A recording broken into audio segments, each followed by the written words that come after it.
I like to run contests sometimes. We have these cool hoodies. They're HMB hoodies. Has anybody ever seen them online? HMB hoodies, Chris? The guy who works at HMB, that's it? All right, I'm not doing my job. So what I'm going to do right... All right, Dave saw him. If you guys have an iPhone, everybody in this room has an iPhone, go on Facebook, find my name right now. I'm streaming this video. It's Ian Walsh. Share it, and then send me an email, and I'll send you a hoodie. I'm telling you, the hoodies are good. Everybody's been getting them, or been running a lot of contests online. So Ian Walsh, share it, and then send me an email, and I'll send you guys a free hoodie. Okay, so why do I do this? How did I get into this business? Let's start there for the people that have not heard me speak before. So about 10 years ago, when the world was ending, I was getting out of school, and it was 2007, 2008, whatever it was at the time, and decided that I was going to get into real estate, right? Great time. Everybody, mortgage-backed crisis, all that kind of fun stuff. Seems like a good place to go. I guess when there's blood on the streets, you know, there's opportunity. So I jumped in because I read Rich Dad, Poor Dad, Robert Kiyosaki's book. Everybody in this room has probably read that book, right? I'm not the first one, that's for sure. So I read it, and it said something to the tune of an assignment fee, right? In Arizona, he assigned a property for like 40 grand. I didn't know what that was. All I knew with real estate is that my mom and dad bought a house and I moved into it. That's all I knew. But I love money. So I said, this man made 40 grand by selling a piece of paper. I've got to figure this thing out. So I told my dad, hey, this is what I'm going to do. And he goes, no, you can't do it. I said, now I'm definitely going to do it, right? Now it has to be done. So I remember my very first deal I did, I made like $1,000, right? It was simply, I should have held that money or held that check and hung it on my dad's wall. But nonetheless, I understood it. I understood the concept of, okay, who here has like assigned a deal or wholesaled a deal before? Right? Pretty simple concept logistically. You don't have to go to a class. You don't have to pay $10,000 to figure out how to assign a deal. Logistically, it's you have a piece of paper, you have the rights to a contract, you assign it to an end buyer. You call Dave up in the Bahamas, great buyer. Even when he's drinking, he's still a good buyer, right? So a little more flexible then. A little more flexible then. So that's it. You assign the rights of a contract. You're not actually buying it. There's a spread in between. I get it under contract for 30. You know, Dave wants it at 50. Great. I make 20 grand. 35. Yeah, 35. It probably was more like Dave's scenario. So nonetheless, that's what I learned to do. And then I said, okay, well, I understand how to do this. It's not very hard. So what do you think I have to do next? What do I have to learn how to do? If I knew how to assign contracts and I wanted to get in this business, what do you think I should have learned next? Finding properties. So how do you find properties? Marketing. We're in the business of marketing, ladies and gentlemen. We are not in the business of real estate. As soon as you understand that, everybody's here networking because this is a form of marketing. You came here maybe to hear me. I'll tell you a few things. You'll remember half of them, maybe none of them. But you're here marketing. So what I did was then I said, okay, I got to learn how to market. And that's what I focused on. I learned how to market. I met a ex-business partner, soon-to-be same business partner. Things came full circle. We decided to assign deals. I moved out of Burlington City, right up the road from here, into the Philadelphia market because I had outgrown that wholesaling. And then we started wholesaling. We were doing, I think at our peak, maybe a couple hundred deals in a year, maybe like 150, 200 deals. So I had a lot of transactions. But I was meeting, at the time the world was ending, I was meeting a lot of big players in the game because there was no money on the streets, right? It wasn't liquid with banks just giving you money. Banks go, whoa, we're scared of this world. Only people that are going to make money at this point are going to be cash buyers. Right? So cash buyers were king. So I'm learning to wholesale a deal. So Dave is a very smart guy. He's been in this business a long time. Dave knows, and he'll talk to you and tell you, he will walk away from any deal he's not going to make the money that he wants to make on it. That is a smart buyer. I met a bunch of guys like Dave because these guys don't have money and the ability to buy cash without the ability to have the cash. They have to have it. How do you keep your cash? By not losing your cash. So these guys come out in droves in 2008, and they want everything they can get their hands on. These are the guys that you look at that bought in brewery. Philadelphia people? Man, okay. Brewery Town, West Philly, these areas, you go, wow, I wish I bought there 10 years ago. This was these people. This is who they were. They came out. So I had to learn very clean and very clearly how to underwrite a deal, which I didn't know I was doing back then because I wasn't lending yet.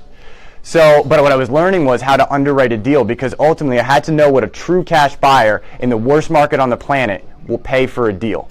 And that started to teach me an understanding time and time again through assigning deals. And we had built a business up to probably the largest, there was one other company in Philadelphia, the largest wholesale company in Philly. It then streamlined itself because wholesaling, how many people have wholesaled more than one deal? Okay? How volatile is that business? right? So bang, you have a month, you close a few deals. Hey, I just netted $100 grand, $100,000. I'm going to make 1.2 million this year. No, you're not. This is what happens. You go out and you don't have a closing for 3 months. You're spending 30 grand a month on marketing. You have payroll. You have people. All of a sudden, that 100 grand that you just went to the Bahamas on, you end up not having the money to pay your payroll, right? That can happen. That's real. That's wholesaling. So wholesaling, what we found, became a very good supplementary income to what we do because it was easy. It was easy to do. But as a business, I only know one guy right now in the city who is a very brilliant guy. He's probably watching this video. Actually, I'll give him a plug. His name is George Beatty. Very, very smart individual. Runs a killer wholesaling business. Better than I ever did. And he can operate at that level because he got further than I was able to get to. But nonetheless, I was still doing 100, 150 transactions a year. It was a lot of experience. Rolled into a property management company. And I'm coming around to why lending and everything you guys want to know tonight, just so you guys understand my experience. So the property management company happened to be a few clients that came back after they bought a few properties and said, will you manage our properties? Nobody wants to do property management, right? It's the redheaded stepchild of real estate. Nobody wants to touch it. I said, all right, I'll try it. So why did I try it? Probably because of the cash flow was steadier. That's what I thought. You're making less than a cell phone bill a month to manage somebody's property and deal with their leaky tenants. I was young, I did it. I ended up building that to 600 or 700 units, and we sold that to TCS Management in Center City. I'm still partners with TCS Management. Well, I sold the company, and I had two silent partners in Maryland simultaneously building a hard money lending company. They were my silent partners, but we were very good friends. We had done a lot of business on that level together, and went ahead and said, hey, let's deploy some capital up here. Bang, this is where I am today. Why can I lend the money that I can lend is because of all the experience that I just went through allowed me to be in the position to understand how to do it, because I'm not a bank. I don't care what your W-2s and tax returns say. That's not my thing. Like, I don't know what any of that means, quite frankly. I don't know how relevant your DTI is to me. In my world, it's not. I don't know what that, so a banker is sitting behind a desk underwriting the borrower. I'm underwriting your asset. And I had to get that done very clearly through a lot of trial and error and a lot of transactions. So that's my experience. And I just want to tell you guys so you understand. If you do or don't know me, now you do. And that's where I come from. And then get to meet really good guys along the way like Dave. So what I'm going to talk about to you, so you understand, if I was wholesaling 150 deals a year, I understand how to find properties. There's some good deals on the MLS, don't get me wrong. But that's not where you're going to, in the investment world, that's not where you're normally going to make a full-time living, not if you're going to do any kind of volume. You're going to have to find it off market. And then I will tell you how we fund deals and explain to you how, when you have a deal, how the hell to get money for it. If you have any questions while I go, feel free to ask. Just let me know, because I talk fast and I skip over things. So, finding deals. As I said in the beginning, I'm in the business of marketing. Anybody that's sharing my video right now, thank you. You're helping me market. Right? And I'm going to send you a hoodie, and then you can make a video of the hoodie, and then you can tag me online, and we can continue to remarket. That's what this is all about. The logistics and the boot camps and all the things you guys go to, nothing wrong with gaining the education, but this business is a short lifespan on classroom education. It's a lot of active learning. So, meaning, if you've been in the classroom trying to do your first deal for 6 years, it's not going to happen. It's not going to happen. You're afraid of something. You're obsessed with education. And as my grandfather once yelled at me for, 90-year-old man, I told him I'm getting my real estate license. Now, I was getting it because I was going to become an investor and I needed Trend MLS to do this. My grandfather said to me, he thought I was going back to school. And he goes, you better not become a student for life. Imagine that in this day and age, right? Everybody's like, education, education, education. My grandfather goes, if you sit in that classroom too long, it's not going to work out for you. And I knew that right away. So understand that this business, you have to learn how much risk you can tolerate and then move forward with it. You learned what you needed to learn, and now you've got to find the property. So I will give you guys some tips tonight on finding properties and how to go. There's no secret either. Like, everybody expects me to give them some big secret I'll give you some cool marketing tips, but there's only two things that distinguish good marketing and bad marketing. Actually, Dave and I were just talking about this before we came. Dave said, hey, well, you do these things. You do these networking events 3 or 4 times a week. I did. For sure. But I've become pickier with the ones I've done now because my business has grown. But why do you think I was doing these 3 or 4 nights a week several years ago? Anyone want to take a stab at that? What? You're wholesaling. So No, I was lending. Oh, okay, you're lending. Right. You're still marketing. Right, but why would I do these 3 or 4 nights a week? I was being really consistent. If Dave knew I was doing this 3 or 4 nights a week, my consistency level was very, very high with my marketing. That's the trick to marketing. It's not the special magic, open the box, here's like the magic potion to marketing. It's consistency. I had a meeting, I did a presentation at Ring up in Manayunk Brewery. And there was a guy in the room, and he goes, hey, I said, who's wholesaling deals? He goes, he's making 15 grand a month wholesaling deals. And I looked at him, I go, how much you spending on marketing? He goes, $1,000 a month. I was like, I don't know, man, I've been around this business, that seems pretty low. But he mastered Craigslist. He's posting ads every day on Craigslist. That was the secret. Every single day. But he makes, and I talked to him later, and I vetted him to make sure I wasn't being taken. And he does his deals. He's in his own little niche in the woods, and not in the woods, in the city, and has his corner pocket, but he understood the consistency of this game. But that comes down to any business. Some vendors are in the room. One of the vendors, who stood up earlier? One of the vendors, raise your hand. You should. What do you do, sir? Real estate broker. Real estate broker. You show up every day at work, right? Really? Well, once upon a time, probably. I don't know. At some point when you were growing your business, the difference between you being there and doing the same thing that repeated success day in and day out was the difference between the guy next to you that was struggling, couldn't make it, right? It was you repeating success on a daily basis. Fair? Yes. Okay. I just want to make sure. I couldn't tell. So, Also carries like 4 phones. 4 phones. And he answers them all the time. VoIP. You use voice over IP? I'll tell you later. Changed my life. I had 3 phones on that one phone, but to each is his own. My business partners have 2 phones. I get it. I don't get it, but I understand why they carry it. So this gentleman understood. You get up every day. You do the same thing. The same thing applies to marketing. You find out what is successful. You apply it for a period of time, and you make adjustments. So I'll go through the list right now, and I'll explain to you different methods of marketing, ways that I found deals over the year. I'll tell you the best way I've ever found deals by far. The question will be when you guys leave here, because I really do, as much as this is marketing and for me, I really do like when people succeed or apply or do good things out of this room from anything I can give you. So I do get a benefit in terms of internal gratification from understanding that when you guys come back. So hopefully some of you guys will apply some of this stuff. If not, that's cool. So first one, obviously mailers, staple. And any high volume guys doing 150, 200 transactions a year, every one of them is doing mailers. Mailing market right now is pretty saturated, but you get deals from it. Now, when I say high volume of mailers, they're probably spending 20, 30 grand a month on mailing pieces every month. There's no secret list. There's a few good ones. There's probate lists. There's eviction lists. There's divorcee lists. Get your hands around them. Non-owner occupied lists. They're not that hard to find, but they mail them, and they mail them every single month. Now, I don't recommend coming out of this room if you've never done a deal, going, all right, I'm spending 20 grand a month. I have 40 grand in my bank account. Let's go. No, it doesn't work like that. Scale into the position. You couldn't handle the amount of transactions. You couldn't do the amount of deals that would come out of that kind of marketing. But if you're at 1 deal and you need to go to 2, step on it. Go to 2. Put 2,000 instead of 1,000 into your marketing. Just double your efforts. That would be a huge difference. A lot of people say, how do I get to the next deal amount? And you double your efforts in terms of marketing. You step on the gas. When things are slow, you market. When things are good, you market harder. That's how marketing works. You don't get tied down in the transactional piece because then you restart the cycle.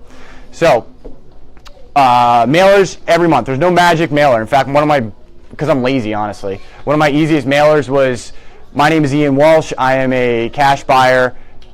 Here's my cell phone and here's my email address if you'd like to sell your house. I'm not kidding. Just one postcard. Click2mail.com is what I use. There's a million of these sites out there. You literally just type it on. I just typed it on there. I use like the yellow backed postcard and just would send those out. And we'd send thousands of those out. In fact, I built a property management company doing it that way. But we did it every single month. Now, if something is not returning, there's also system tracking and marketing tracking. Don't worry about that right now. Get the phone ringing. But in the event that something is clearly dead after, say, a 3 or 6 month period, I mean, this means you said, I'm going to do this every day for 6 months, and then it's dead, then you need to tweak the marketing. Doesn't mean it's gone. It just means you learned from what wasn't working and you can adjust it. So mailers. Any question on mailers? It's an easy one. And if you're not doing it, you should be. No? New one that's not a new one, an old one. Oh, you had a question? You mailed the same list for 6 months? I did. Yeah, we would set up like 6. Person, same property. Yeah, you could do like variations of campaigns. You can send the same card. You will also get calls 2 and 3 years later from somebody that held your card. Yeah, you're nodding your head. It's happened, right? 5 years later, no kidding. I mean, I have that happen all the time. I've had people, like, how many people get like 1,000 emails from us a week? Yeah, good. All right. So, I'm not saying that's a bad thing. no, okay, good. I knew I had one guy who was going to raise his hand. So, but I'll have people that for my email. We'll go, I just got back to my email. It was a year and a half ago, and they got my email. Okay, great. You got back to your email a year and a half later. Cool. That's fine. So that stuff sticks around. So we do mail the same list over and over again. You can do a slate. You can do the same. Again, me being lazy, I like to call it efficient.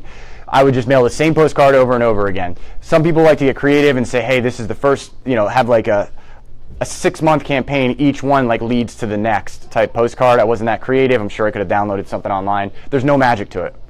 So any questions about mailers, I'll go right to the next one. I'll keep it moving for you guys. A lot of notes. Okay. Next one that recently came out, it takes a lot, not recently came out, it's being revisited and it's doing really well, is call centers. So if you understand how to implement a call center, cold calling center, there's certain software and things you can get out there that can download. Skip tracing effectively is what it's called.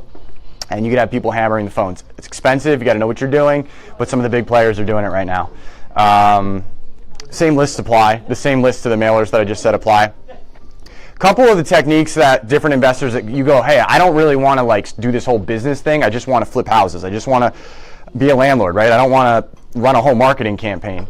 That's okay. You can use realtors. Guess what? Realtors are not, for some reason, there's like this stiff divide between investors and realtors there's like investors, realtors, and then apparently wholesalers have their own island. I don't know why. But that's how this divide in our community seems to be. The reality is we all work together. So realtors are fantastic. In fact, I was just talking to Dave earlier. Dave's like, so Dave's wife is a fantastic realtor in South Jersey. I'm sure everybody knows who she is, and if you don't, you should. But there's a value add to what Dave does, in that Dave has construction knowledge. So if you're an investor and his wife has an investment property, bang, you have Dave, to work with.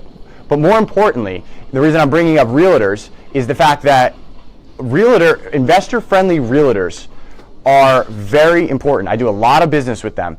They are the same thing as a wholesaler, except they have a license. So how do you find your investor-friendly realtors in your area? Because every farm area, like every area that you guys like to be in, has their people. Who here flips a good bit? I don't know, 5 houses a year. You flip a few houses? Okay.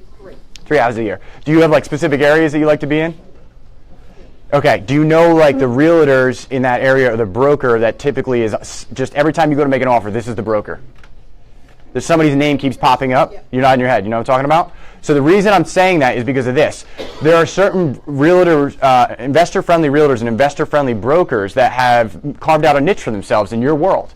So it's good to know them, and it's good to get on their list. In the city, we have a bunch of REO brokers that are, Connor and Connor, and there's these brokers that you know. And how do you find them? How do you find in your area the realtors that are investor friendly? Because you don't really want to be an investor and go to somebody who doesn't know that world, because they don't want to deal with you. You don't want to deal with them, they don't want to deal with you. If you're selling the $1 million retail houses in Cherry Hill, properties in Cherry Hill, and you're not dealing with, you walk in and you're lucky if it has a roof type houses, you're not in the same world. But go online, I think actually I did this a while ago, realtor.com. I think it was realtor.com. Realtor.com, and then what you do is you just take your pricing index. So if you have a house that's going to resell at say $300,000, okay? You should know it takes about $45,000 to $60,000 to probably fix that 2,500 square foot, 2,000 square foot house up. 45 to 60 grand is a pretty common number. Keep backing your numbers out. Okay, how much profit do you need? Okay, I need, 40 grand. I want to make 50 grand. So if 300 is a resale, I'm backing out 50, 60. I have closing costs of 15, 20%. Work your way all the way backwards and saying, all right, I'm probably going to need this house around 100 grand. Go on Realtor.com, knowing where your ARVs are at 300, and search for everything under $150,000. Okay, what's going to happen is there's going to be the same realtors will pop up, the same ones that have capitalized on that market. Their face keeps coming up because they're either with the banks, they have connections, they know who it is. That's your investor-friendly realtor. That's how you find it. And that becomes a lead source, right? Because mailers are a lead source. Excuse me. An investor-friendly realtor is a lead source. That's what you guys are after. You're just after different forms of lead sources. Because I was talking to Dave earlier. Yeah, the MLS is a little pinched right now. It's a tough market at the moment to get in the MLS. Now that swings. That goes the other way too, right? The market pulls in. All of a sudden it gets flooded with REOs, and the MLS is good again. So each lead source that I'm talking about has to be, you always want to have, think of like an octopus. You want to have all those arms out to grab any food that comes along. If you have one arm as an octopus, your chances of getting a deal, and God forbid the food supply dries up over here, you're dead. So you want to have multiple streams of deals to come to you. So being that you have MLS, you have the call center, you have an investor-friendly realtor, sheriff sales. Anybody ever bought a property at the sheriff sale? Yeah? You have? Yeah. How'd that go for you? Good. So it's a little bit of a different beast for most people to go to. I don't recommend it, and everybody can do whatever they want. It's the cowboy world. It is different. Everybody, for some reason, I guess when you read your first book in real estate, you go, I'm going to go into sheriff sales. That is the Shark Tank. You don't have to be in there. Doesn't mean you can't make money in it, but that's where the players play, and there's no need to be there. Why would you take the low-hanging fruit? There's nothing heroic about losing money. The only thing that there's heroic in this business is making money. So you can learn to go in there and learn your market area, but sheriff sale can become a form of lead source. You should know what's going off. You might have a property that pops up and, hey, this makes sense. Don't go in there and bid on everything. I mean, you'll see the players in there. The players they come in with folders like this. They've cased every property they know. They know what the upset prices are, how much equity is in them, what the chances of them going off. They know they know who's buying. They know the other guys in the room. They know how much he's going to pay, how much we're going to. So if you don't have all that information, you're playing. They have all the house information in that way. Not because they cheat, but because they've been doing this and they understand the game a little bit more. So you don't want to compete against that if you don't have to. Sheriff sales, what do we have? Sheriff sales, mailers. I love my emails. I love my social media. Social media is great too. Get on board with that quick because that's the future. Right now it's not. Here's the reality of why. So once upon a time, newspapers were fantastic. You probably still get deals on newspapers, billboards, great. But the reason mailers still work, the reason newspapers still work for the time being is because the baby boomer generation still uses that stuff. And they've built the equity into the homes that you're going to be buying, right? Because you're searching for a problem attached to a property. And the people, their form of information taking is more typically reading. Like millennials, when's the last time a millennial read a newspaper? Never. It doesn't happen. Right? So we use social marketing. So at the time, right now, it still works. We're in the transitional period where you have, because a lot of baby boomers with a lot of properties they still need to sell. And there'll be more over the next 10, 15 years. But after that, it's all going to be tech marketing. So we get a lot of business, I'd say, from social media at the moment. It will increase as that increases in time. So I would say it's not like if you didn't do it yet, you missed the boat. Like you still got 10 or 15 years. But I would highly recommend that you start learning it if you haven't done it. It's extremely powerful. It's extremely efficient. And it's extremely cheap. There's also a lot of white noise there. You got to be careful with it. Well, no, you don't have to, but your pocketbook will have to be careful with it because people won't. It doesn't work out, or it does. So, all right, what else do I got? Oh, the best way ever. Best way ever. Door knocking. I'm not kidding. Canvassing. So we learned this somewhat by mistake, somewhat not. This is not for everybody. Disclaimer, be safe. I'm not legal. I don't know if this is legal, whatever. So this is what... I don't care about that here. Yeah, new to the 5,000 people on the internet watching my video right now. So... The door knocking went like this. I was in college, and I used to work for like a college painting company where you go up, you get a few buddies, you paint some houses. Well, the primary form of marketing was door knocking. Door knock, hey, do you need your house painted? You put a flyer on it. And I was like, all right, I'm going to get this done. I'm going to figure it out in college. It worked. I was did all right in college. Made 15, 20 grand in the summer. It was like making $1 million.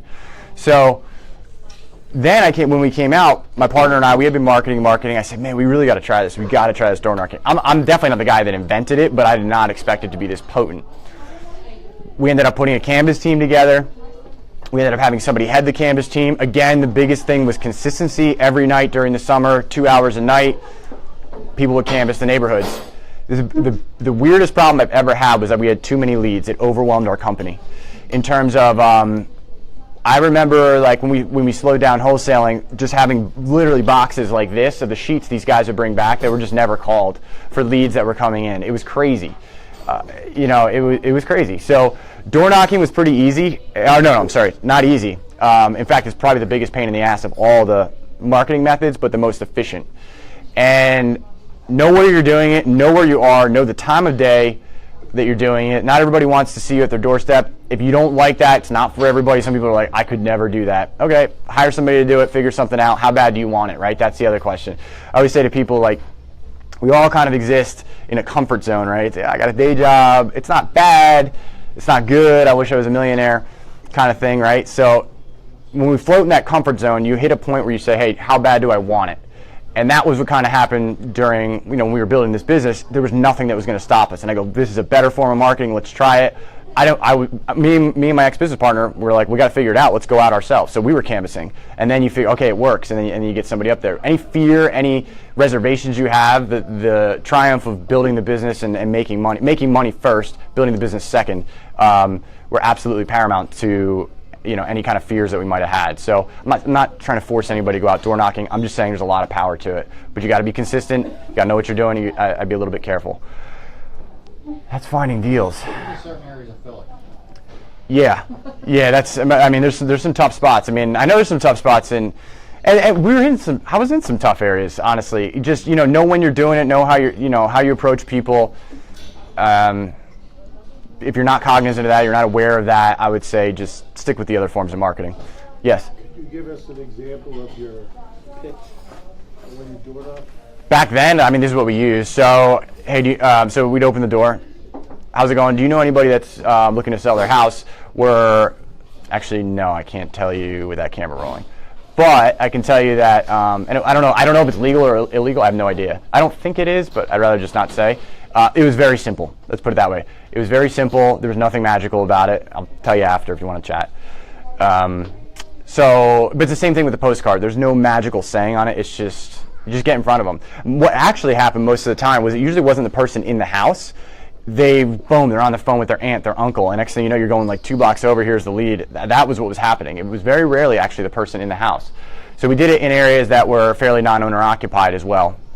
Not too non-owner occupied. It depends what you're going for. If you're wholesaling, like we used to have a wholesaler, a guy in Germantown, man, he owned 800 properties at the time. Probably owns double that by now, but everything in Germantown. So I knew any house that we get in Germantown, he's paying this much money. So when I would go to the door, I was like, do I have $5,000 sitting in that door? Do I have $5,000 sitting in that door? That's just how it went. That was why we chose Germantown, but that's not. If you don't want to approach a person, could you do a door hanger? You can do whatever you want, but I would say, so we did if the person wasn't there, but definitely the most success came from talking. Once you got the conversation going, because the person wants to be comfortable with you too. I mean, they would literally get on the phone right there with our canvas team. We'd have 3 or 4 guys out every night, pretty much rolling, yeah. My ex-business partner built out a whole, I mean, if we still have it somewhere, you can have it for free. It was a whole. How'd you pay those guys? How'd you pay those? Per deal. They were subcontractors. Per deal, they were subcontractors.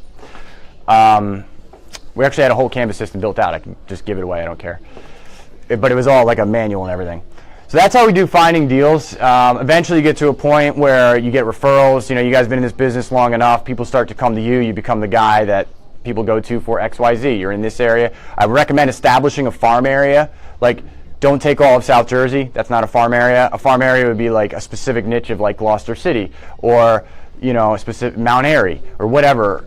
You want to stay in a very small concentrated area. There's a lot of millionaires within a very small area that you don't even know exist in this business that just made a living in a very small area. You don't need all of South Jersey. Because then you become the guy that people go to in that area. Like you become the big fish in the small pond. That's how that happens. It's not through magic. It's just, every day you're the guy that people go to. That's all I got on that. You guys want to talk about how to fund your deals? Any questions before I move on to how to get the money to fund? Yes? Was there a company that you used for the mail that sent it out, or did you just I use click2mail, so click and the number 2mail.com. I'm sure, I don't know if there's better. I'm sure there's more efficient at this point. I've just been using them for 10 years and I just know their system. They're pretty good. I mean, they're pretty good, honestly, but they've been pretty easy for me. There's a lot of different variations of that. Anything else? And I'll go into funding for you. Okay, cool. So I will get, it takes a lot of energy to do these things. So the funding part is this. So does everybody know what private money is or hard money or not know? Yes, no, ish, okay. So hard money is private money. True hard money is private money.